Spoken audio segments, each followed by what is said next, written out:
తాకట్లో ఉన్న బంగారాన్ని విడిపించి ఆ రోజున మార్కెట్ ధర కట్టి మిగిలిన డబ్బును మీకు అందిస్తుంది కొమ్మూరి గోల్డ్.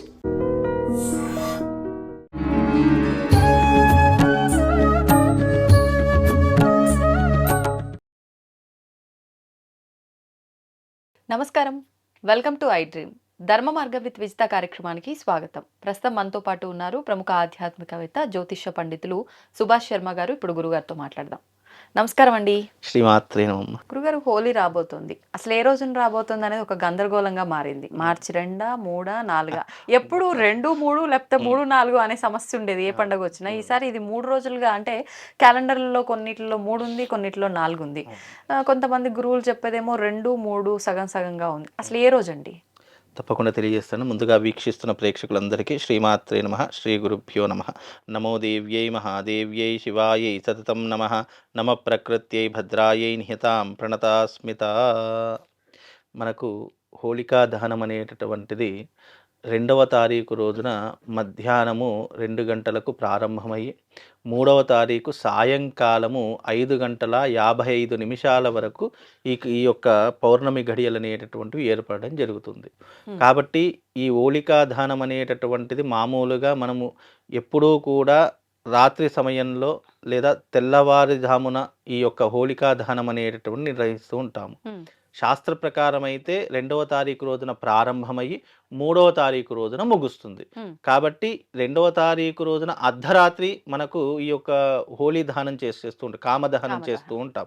కాబట్టి ఈ కామదహనం చేసిన తెల్లవారితే మనము రంగుల పండగ జరుపుకుంటాము.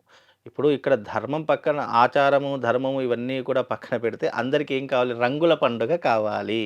కాబట్టి రంగుల పండుగ జరుపుకునేటటువంటిది మాత్రం 3వ తారీఖు. కానీ 3వ తారీఖు గ్రహణం ఉంది కదండి. గ్రహణానికి రంగులు చల్లుకోవడానికి ఏం కాదా? అంటే బయట తిరగొద్దు, రోడ్ల మీదనే రంగులు పూసుకుంటారు. రోడ్లన్నీ నిర్మానుష్యంగా మారిపోతుంది. అట్లా లేదు.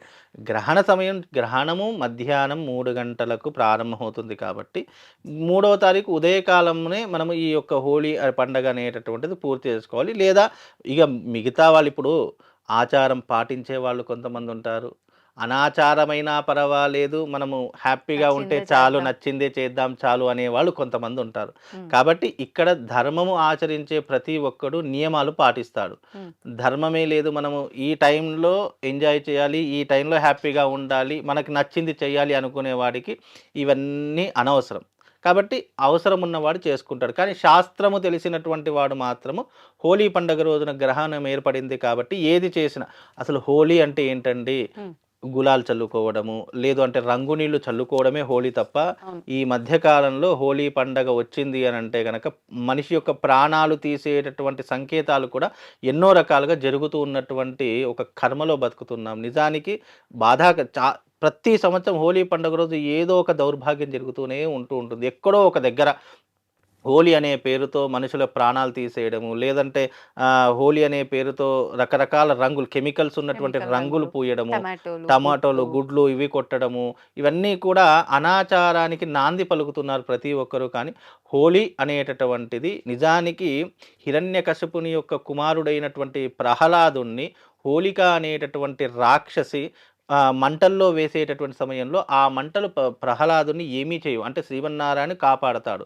హోలిక అనేటటువంటి రాక్షసికి అసలు నిజానికి ఆమెకు అంటే అగ్ని కూడా ఏమీ చేయలేదని వరం ఉంది.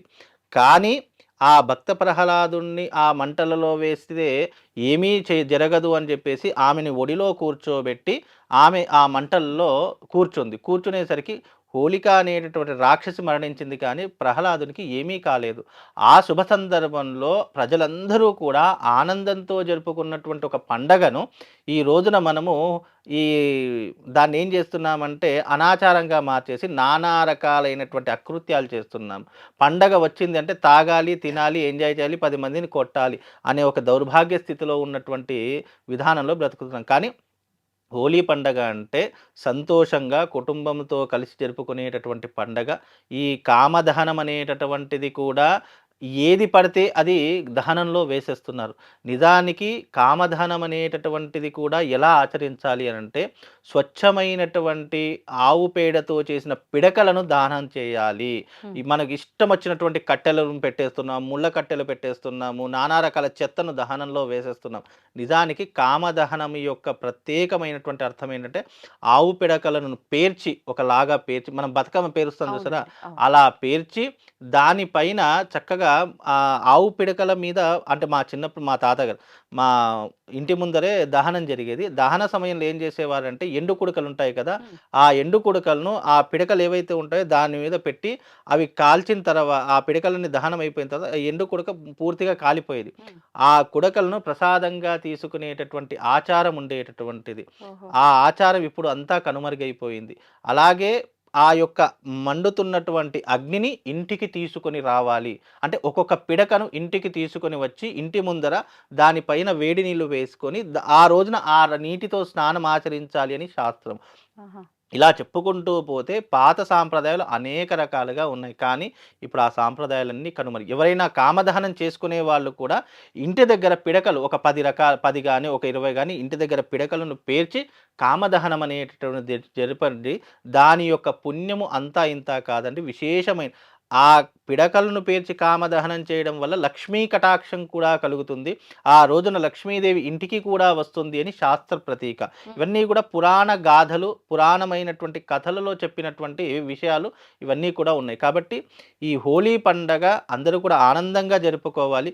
దయచేసి ఈ కెమికల్స్ గానివ్వండి, ఈ గుడ్లు, ఈ టమాటాలు ఇవి నానా రకాలైన బీభత్సాలు చేస్తున్నారు. అలా చేయడం వల్ల కూడా అంతెందుకండి పోయిన సంవత్సరమే ఒక వ్యక్తి ఆహ్, అంటే ఫ్రెండ్స్ ఇద్దరి మధ్య జరుగుతున్న విషయంలో ఆ వ్యక్తి కలర్లు వేస్తారనే భయంతో కారు స్పీడ్‌గా తీసుకొని వెళ్తున్నాడు. అద్దాల మీద గుడ్లు కొట్టారు. అవి ఎటూ కనిపించక అది ఆ వ్యక్తికి యాక్సిడెంట్ అయినటువంటి సందర్భం కూడా ఏర్పడింది. అరెరే! అంటే ఇలాంటి సిట్యుయేషన్స్ కాబట్టి ఇలాంటివి కొన్ని దుర్మార్గమైనటువంటి చర్యలు పక్కన పెట్టి హోలీని ప్రతి ఒక్కరూ సాంప్రదాయబద్ధకంగా జరుపుకునే ప్రయత్నం చేయండి. ఆ రోజున గ్రహణం కూడా ప్రభావం ఏర్పడుతుంది కాబట్టి ఏది ఆడినా మధ్యాహ్నము 1 వరకు హోలీని ఆడుకొని మిగతా సమయంలో ఇంటి దగ్గర కూర్చొని భగవత్ నామస్మరణ చేసుకునే ప్రయత్నం చేసుకోండి. అన్ని రకాలుగా బాగుంటుంది. హోలీ పండగ అనేటటువంటిది మనము ఆనందంగా జరుపుకోవడానికి అసలు హోలీ వెనక ఉన్నటువంటి ఆంతర్యం తెలిస్తే అవును. ఎవరూ కూడా ఇలాంటి అకృత్యాలకు పాల్పడరు. పూర్వపు రోజుల్లో పాటలు పాడుతూ ఊర్లో తిరిగి ఆ హడావిడి అదంతా ఉండేదండి. ఉంటుంది. గ్రామాల్లో అయితే ఇప్పటికీ ఇప్పటికి ఉంటుంది. గ్రామాల్లో ఆడవాళ్ళంతా ఇప్పటికి చిన్న చిన్న పిల్లలు ఆ కర్ర పట్టుకొని ఆడుతూ ఉంటారు. అది ఇప్పటికీ ఉంది గ్రామాల్లో. ఇప్పటికీ మా గ్రామాల్లో చేస్తుంటారు. హ్మ్. వాళ్ళకి డబ్బులిస్తే ఆ డబ్బులతో హోలీని ఆ ఆ! పిడకలను పేర్చి వాళ్ళు అవన్నీ రంగులు కామదహనం. కామదహనం చేసి రంగులు కొనుక్కొని అక్కడే రంగులు వేసుకుంటూ ఉంటారు. హ్మ్. నిజానికి అప్పుడేంటి అంటే గనక ఆ ఏదైతే కామదహనం జరిగిన బూడిద ఉంటుంది కదా! అదే బూడిదను మామూలుగా ఇలా పెట్టుకొని దాన్ని హోలీగా జరుపుకునేటటువంటి పద్ధతులున్నాయి. ఈ రానున్న ఓహ్! కాలంలో హోలీ అంటే రంగులు. దానికి అర్థమే మార్చేసేటటువంటి పరిస్థితులు ఏర్పడ్డాయి. హ్మ్. అంటే హోలీ అంటే ఏంటి? ఆ కామదహనం జరిగినటువంటి భస్మం ఉంటుంది కదా! పిడకలతో చేసిన. ఆ భస్మాన్ని తిలకంగా 3 అంటే బ్రాహ్మణులైతే 3 రకాలుగా పెట్టుకొని హ్మ్. దాన్నే హోలీ పండగ జరుపుకునే సాంప్రదాయాలు వచ్చేది. రానున్న కాలంలో రంగు నీళ్లు చల్లుకునేటటువంటివి వచ్చేది. మరీ రానున్న కాలంలో ఇప్పుడు ఆ కెమికల్స్ ఉన్నటువంటి అనేక రకాలుగా వచ్చాయి. ఇప్పుడున్నటువంటి కాలాల్లో గుడ్లు, టమాటాలు వేసుకుంటారు. రానున్న కాలం బాంబులు వేసుకుంటారు ఇగ అందరూ. అలాంటి దౌర్భాగ్య స్థితులు కూడా ఏర్పడతాయి. కాబట్టి హోలీని హోలీగా జరుపుకోండి. ధన్యవాదాలండి. శ్రీమ